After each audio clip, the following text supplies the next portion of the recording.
Hey guys, it's Kiera, and in this lesson we'll be covering filtering clients and the type of questions to ask before you actually take on a client. And it's a really important step just because you're determining who you're going to be working with for the next few weeks. And it's important to filter out the people that you may not particularly want to work with. And it may seem much harder to do, it may seem daunting that you're losing clients, but in all reality, you're actually going to be gaining clients and you're going to be gaining the people who you'd actually want to work with. Because you don't want to work with people that won't appreciate your work or won't be able to pay you enough. You want to work with people who actually want to work with you and are willing to work with you. And there's not a lot of those clients, so you have to make sure that you're actually choosing those types of clients. Because you could get like 20 orders in a week. But if you say yes to the first 2 orders that come in, well, you can't take the rest of the 18, right? You see where this is going. You're booking your time and then you can't take the good clients. And that's because it's kind of hard to assess which clients you can work with or which clients you want to work with.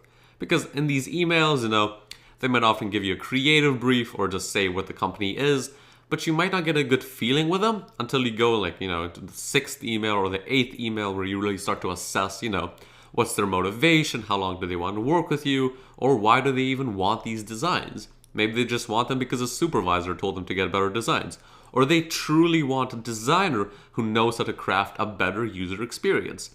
You have to know these things going into it because once you go in, it's a bit harder to get out. I mean, once you take a client's money, you start researching the project, it's kind of hard to bail halfway through just because you do need that income anyways. So you can't just, pick and choose projects once you're halfway in between them. So you have to be committed, but you have to be committed to the right projects. So, because we're going to be filtering clients, we're going to yield higher profile clients. And that's because we're going to set expectations right off the bat. So then the people that are going to be emailing us and who get through our contact form are going to be clients that are already 50% there that we could work with.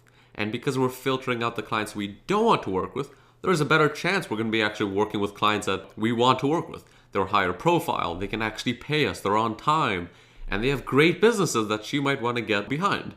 Maybe they have some kind of charity business going along too because they're really behind their own business and they're not just wanting a logo just because it's a fad and they want the latest vintage symbol. You don't want that at all. You really don't. And with filtering, again, just to reiterate, you're just setting expectations and that's how the filtering process goes through. The more expectations you set, the more people are going to be dropping off. So if you're setting the expectations that you don't work for free, you're just cutting away 4 emails that you might get for people who already assume that you do work for free just because you didn't ask for any money up front, right? So with these expectations, you're just cutting away all the slack with the people who you don't want to work with. And depending on where you live or what business you're trying to run, you might have a lot of expectations. One expectation is that you have a minimum of a month to make a design. Or someone else's expectation might be that they only need 4 days on a design and that they need to get started right away and that they don't want, email for 2 years before they get started on something. These expectations have to be set. And there's really 2 ways of doing it from my experience. One is that you can have a dedicated page before anyone reaches your contact page that just talks about your process, your creative process.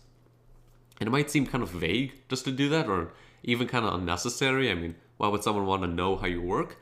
But if someone can read through how you work, how long you spend emailing someone and how you do your research and how you're going to spend an equal amount of time on sketching the logos to presenting the actual logos, right? And your creative process of even taking someone's money. Do you want to do it half up front and then half later or just full up front as well? And this creative process documents how you work. And how you work, it depends on the people with whom you work. So if you already have a creative process set, then it's defining who you're going to be working with. So that's actually one way of doing it. Again, it doesn't have to be very complicated. Even like a very cool blog post that you could create with some, images of you sketching logos or creating the logos, or even like a speed art if you're really into it. That type of stuff is already a filter for clients. If they see that, you don't work for free, they're not going to email you. They're not even going to bother, right? And then the second way you can actually filter clients is through the contact form. And that's just asking the right questions. And that's what we do with LogoCore, and a lot of my students do the exact same thing. Because if you just ask the right questions, you can turn people off who wouldn't want to, deal with that sort of stuff. And that doesn't even have to be complicated questions. It Can just be questions asking for people's deadlines, or what do they do as a business and why does it matter? Even that simple question of why does it matter implies that you want to work with people whose business you want to find out more about, and people who just want a logo and 24-hour turnarounds, they're not going to be answering those in-depth questions. They're just rushing through and they don't care to stop and explain for who you're really designing for, right? It's a simple trick, but it's going to really cut away those emails that are just going to waste your time completely. And you're going to get the really good clients that care about getting the designs, right? So asking for budgets, deadlines, push clients that already have creative briefs, and these short contact form questions are really going to help your case.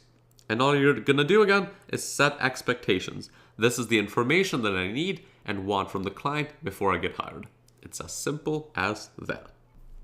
And one more thing to note, even with this contact form type of scenario, if you want to start filtering out clients, you're going to be filtering them in, but you're also going to be winning them much, much faster within an actual conversation.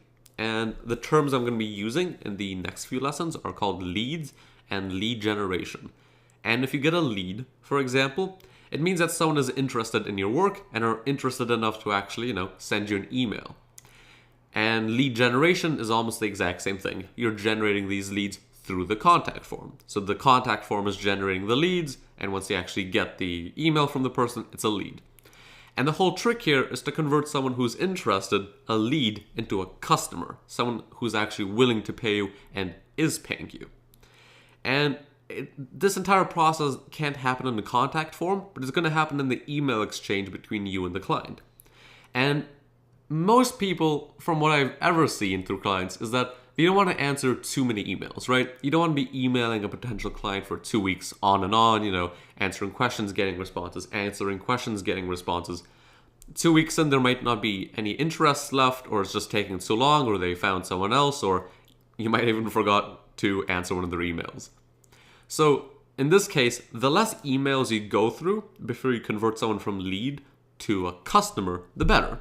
You're going to get customers faster and with less hassle. And in order to do this, the quickest way to get this turnaround is to just ask the right questions up front. So in this contact form, if you already ask if they have a deadline, a creative brief, attachments, what their business is, how do you spell their business in all capital letters or in all caps, or my bad, not in all caps, but in properly case-sensitive format, then you're just cutting away all those useless emails that you would be asking in order to get the right responses from the client. You're basically making it so that you get the email from them already with all the information that you need. You can assess it, ask any extra questions, provide a quote, and it's a yes or no from there, right? You're really getting to the point with these emails. You're not wasting someone's time. And they're going to appreciate it just because they're going to convert to a customer much faster. But imagine you're actually getting, let's say, a client, and then the first email is like, hey, do you do logos? And then you reply 4 hours later, yeah, I do logos. What's your business about? Can I get more information? And then they reply, oh, I'm a dog business. Then you reply, what kind of dog business? And I could be doing this for a couple of hours, easily. The clients might not really notice it, but you definitely will, because you're going to be on that Gmail for an extra couple hours. And that's just, again, a waste of everyone's time. So you're filtering clients, but then you're going to convert them so much faster. Especially if, imagine, this client sends 2 designers an email inquiring about their process. For one designer, they just write, hey, can I know about your services a bit more? And for you, they already send you all the information that you'd want from them. If you can craft an email that already addresses their response almost, so again, let's go back to this dog business thing I invented 2 seconds ago. With their dog business, you can already address it. Oh yeah, totally. I've already done dog business logos. I already know how to do this. I know your market very well. And I also see that you're this kind of business that helps charity. I'm really into that, and I would love to be part of this process to design you a better brand. You've instantly won them. You've showed interest in actually working with them. While the other designer has no idea what's happening, and he's just getting started to ask these questions. Hey, what kind of business are you? Right? So you're already like 20 steps ahead of the other designer, all 20 steps ahead of the competition. You're already winning. You have enough information to start designing and to show curiosity that you want to work with them. And that's how you convert a client much faster to an actual customer. So very simple tricks, but they're going to help you a lot. So now let's actually talk about what kind of questions we should be asking a client before they send us an email.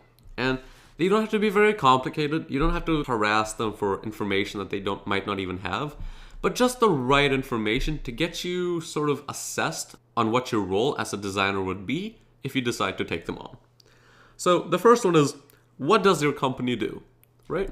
What does the company do? It's not enough to know the name of the company, but you want to know what they do and why does it matter? Because you want to get a response that is detailed. You want to get as much detail from them as possible, just because they're going to throw in those little buzzwords or almost key research words that you can follow up on, like dog business that specializes in this type of behavior in this region with this type of dog food delivery service, right? The more information you get, the better you can craft a reply. And even later on, if you decide to take them as a client, you have way more information to actually search on Pinterest for and their competition for, and you have much more details. And also, you're testing the client's ability to write you a detailed response to show that they actually care enough to invest in your services. And that's a very big thing you have to look out for. Next is, what is your target audience and how do you market towards them? And this is also important just because you want to see if the client knows a lot about their own business, and you're also going to be basing your logo on the fact if it's, mainly based on kids or mainly based on girls or boys. So that's also important for the future. And it's also very interesting to note that in this little question, you're kind of instilling the process that you're designing the logo for their audience, right? And not for the client. So let's say the client's business is for little kids. They're a kindergartner program. This kind of question shows that you're interested in designing the logo or brand to actually be more specified for the kids who are going to be going to this logo or for the parents that are going to be paying for the kindergartner services rather than the client itself who may, like metal, rock, and punk bands, even though you're not going to be designing a kindergartner's logo for a metal band or punk rock, right? You want to make sure that this client is slowly being taught that this logo is for their audience and not for them. And it's a small thing, but it does matter. Next is, who are your competitors and why are you different? Because again, we want to know more about this client and how better to know about a client than asking what their competition is and how they're better than their competition. And next is, what are your goals with this project? Which is a really curious statement where you can get some really cool responses if they need extra assets or if they want to, let's say, have expectations that you could meet or not meet. This is a good place to really, start talking with a client about what your role as a designer can be. And if you're working within a certain time frame, that's really also an important question to ask. If you have 3 weeks, they don't care, or if they need a 24-hour turnaround, this is a really heavy part in determining your price, just because if you have a month to work on the project as opposed to a day to work on the project, clearly the price is going to matter. And then also any attachments. And this attachments thing is also a really interesting clause just because they might not attach anything, and that's perfectly fine. Or they might actually attach a designer's work that you can't exactly match.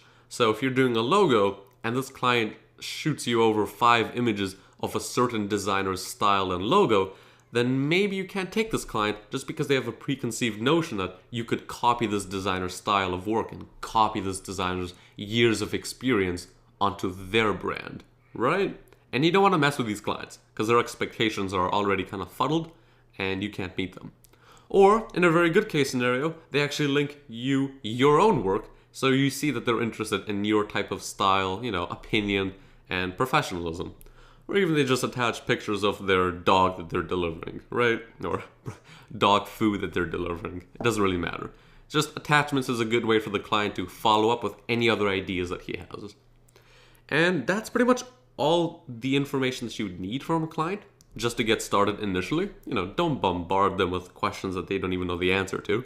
Just enough to get them to test their curiosity and if there's enough information to work with you.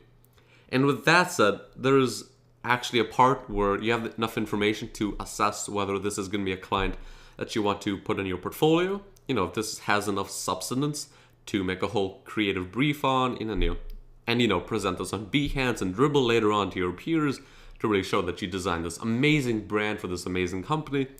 Or if this is going to be a project that's going to be mostly financial based for you. So the client wants 24-hour turnaround. It's going to be a logo that you've done before, so you're not going to put it again in your portfolio. And this is mostly financial based, so you're going to charge a bit more just because this will never see the light of day. So make sure you have all this information before you start talking with a client, and I guarantee you're going to yield much more higher results, and you'll have a better experience working with clients. You'll burn out much less just because you're going to be working with great people who are ready to start working with you. So I'll see you in the next lesson.